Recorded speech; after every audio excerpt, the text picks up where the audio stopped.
Welcome aboard Woodshop. We are just finishing up with our radio install on our UTVs. We're out here riding for a reason. They're following us. It's our first time out here, and we're at a brand new park to us. And if we got 3 UTVs, and one of the best things we can do is have communication. So we're going to show you how we put it in the Rhino, and then we'll show you the setups we have in our other 2 units.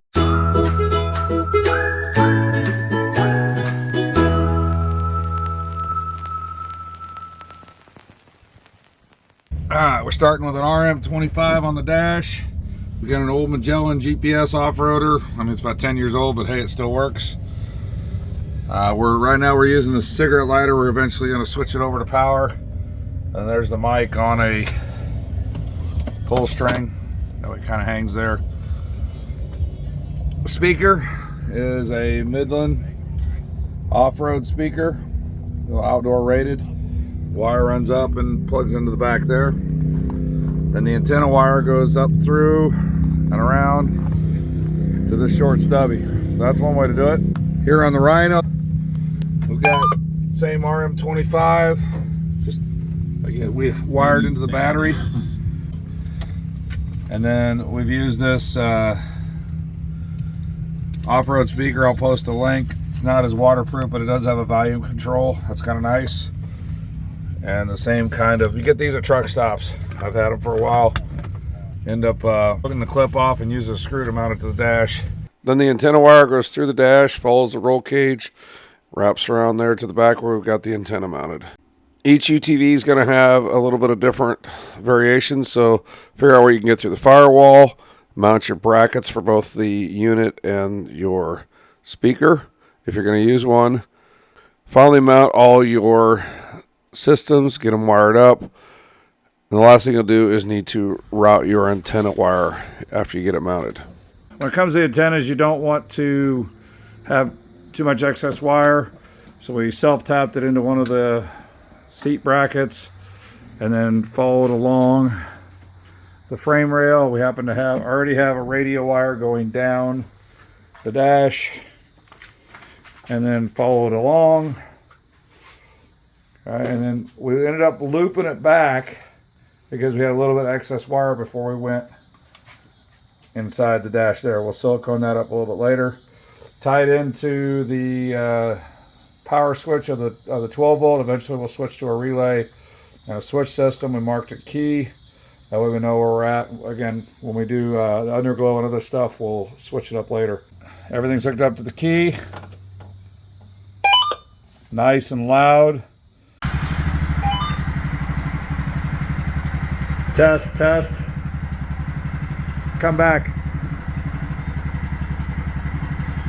Test, test.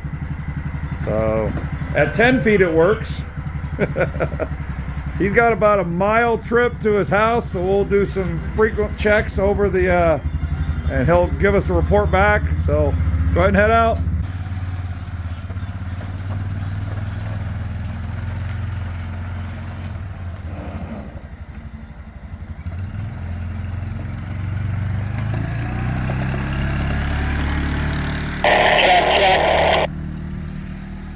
Copy. I copy you. I'll reach out to you when I get the miller again. These are going to be best line of sight, especially with these handheld. But that's the beautiful part of this, is all the handheld stations match up with their... Radio check into your sensor. I copy you, you copy me? Copy. So he's about 3 blocks away, so a few hundred yards, trail distance. And we got houses and everything in the way there, so my little antenna's having a hard time picking you up, but that shows you we got at least 500 yards of distance, which is definitely almost half a mile.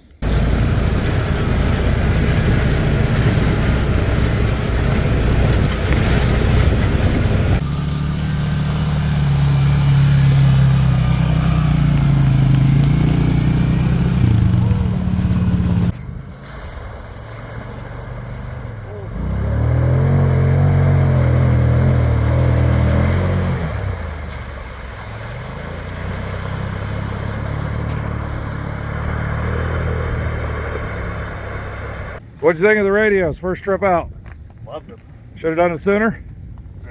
Yeah, years sooner. How do you make the radio work? You have to hold down the button. Should you start talking immediately? No. You gotta give it a chance to actually, and then this guy over here had a handheld, so he didn't have one yet in his bike, but we were able to do a handheld. Yeah, we used it a couple times. One person got stuck. We came back and winched him out. One didn't see us turn. All right, well, that's going to wrap up this video on two-way radios in your ATV UTVs. We'll do a video a little bit later about how to put one on the front rack of the ATVs, but it looks like we just got back from a ride right before the rain's about ready to roll in, so it was a great time.